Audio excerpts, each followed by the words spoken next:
Aujourd'hui, on est à Lille. C'est à 6000 km de Lille.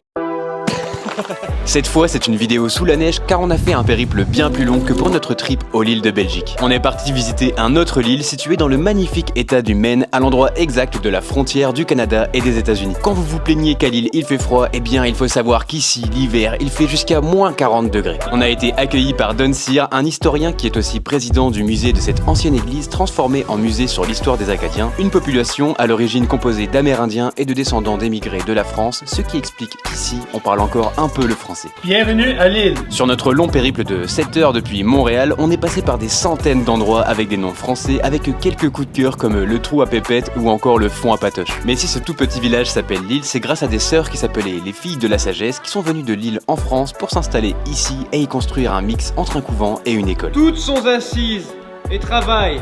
Ce hameau s'appelait à l'époque Lower Grand Isle et elles ont décidé de le renommer en Lille à leur arrivée. Un nom qui, comme pour chez nous en France, fait référence à l'eau car il y a une île. Ce petit village situé dans le canton de Grand Isle était à ce moment-là à son apogée et le village comptait alors environ 700 personnes contre moins de 100 aujourd'hui faute de travail suffisant. C'est un voyage hyper enrichissant. Oh les gars, bienvenue chez nous. On n'a rencontré que des gens trop gentils à l'image de Don. On lui a ramené plein de choses comme du maroilles ou du cheddar pour lui cuisiner un bon petit Welsh des familles, mais pour tout ça, c'est dans une prochaine vidéo.